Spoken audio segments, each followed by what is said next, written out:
We are here today outside the headquarters of British security contractor G4S to demand freedom for the 470 Palestinian children that are today languishing in Israeli prisons, mostly secured by G4S, and to demand G4S end its complicity in this crime. We all saw the recent Panorama program, which exposed how the British security contractor G4S is abusing children at a young offender center in this country.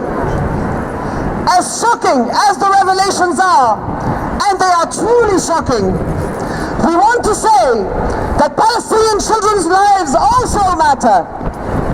The same G4S that is abusing kids in this country is also complicit in far worse crimes of Israel's brutal torture and caging of children in Palestine. The Panorama program has led to the arrest of 5 G4S guards in this country.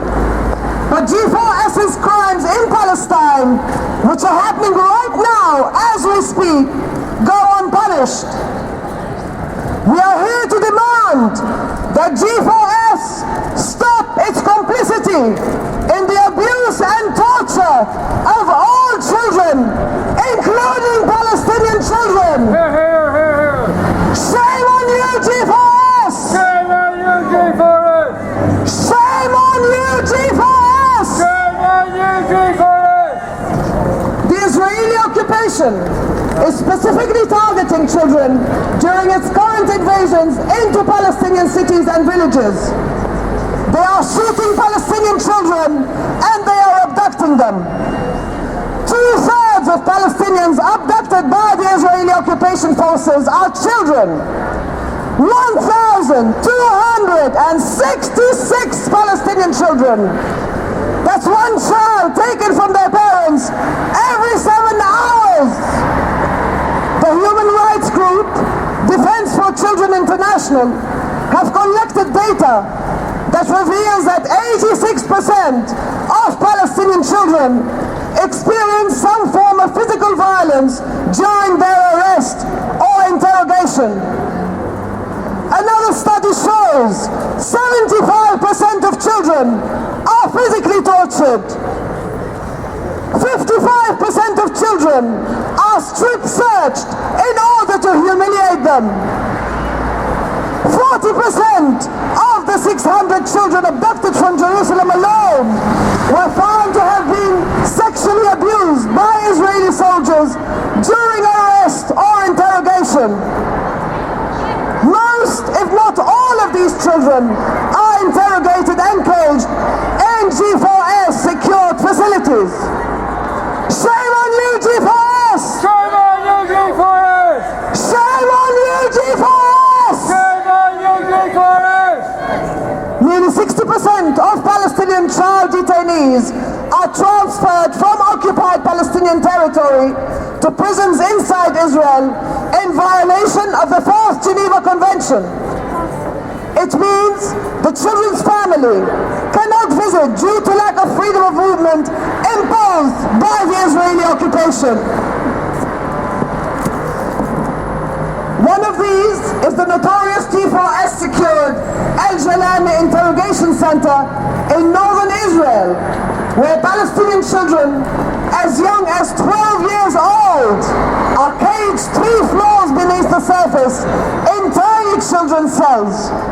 Filthy dark holes in the ground where a child is locked up without charge or trial in solitary confinement for up to 65 days in order to break them. Their only escape is the interrogation room, where the children, shackled by hands and feet, are abused and tortured by the Israeli secret police for over 6 hours at a time, until they confess to trumped-up charges, usually of throwing a stone, which carries a penalty of up to 20 years. Details of Al Jalani prison emerged from the testimonies of the children, as reported by the Guardian newspaper in January 2012, and documented by by Defense for Children International and the Israeli human rights group Beit Salem. The cell is 2 meters long by 1 meter wide. It's as big as a mattress without the toilet. You put down the mattress and in front is a hole in the ground toilet, the stench from which has no escape. There is no window. The air chokes you. The light is kept on 24 hours a day to inhibit sleep. The walls have sharp protrusions to prevent you from leaning against them for support. The delivery of food is through a locked flap in the door. It's the only way to mark time, dividing day from night by the arrival of the food. The breakfast tray is dropped through the flap at 4 a.m. If you don't catch it, the tray of food will spill on the floor and you will be punished. The room is barely wider than the filthy 5-centimeter thin mattress that covers the floor. Many cells don't have any mattresses. For interrogation, you are dragged upstairs. On the ground is an iron ring. The interrogator puts your cuffs through it with your hands locked on either side. He cuffs your ankles to the chair legs.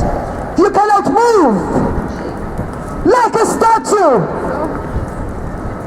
The sessions can last for more than 6 hours.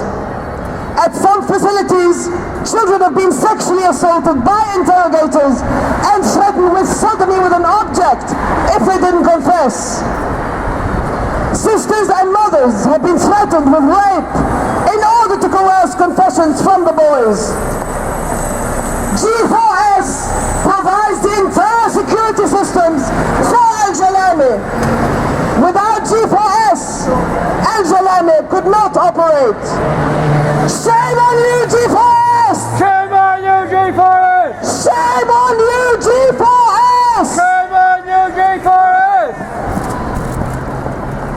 The human rights group Adamir documented that as of December 2015, 470 Palestinian children are caged in Israeli dungeons, the highest number on record. These caged children include 11 years old Ali Alkam and 13 years old Ahmad Manasra.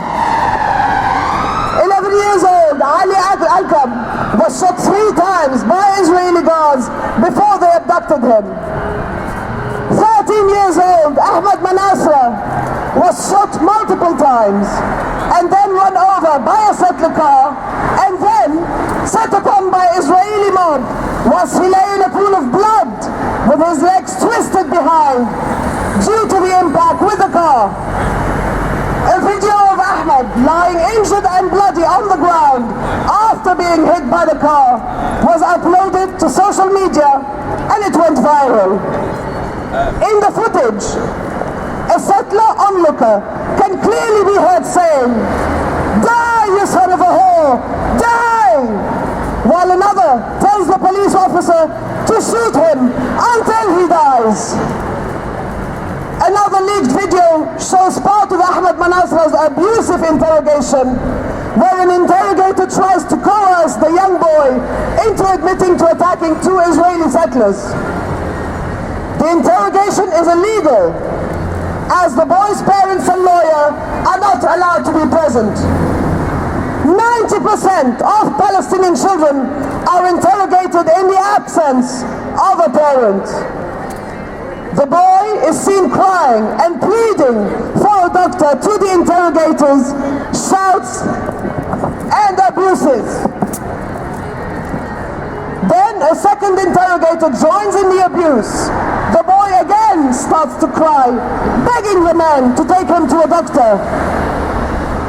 "We are here to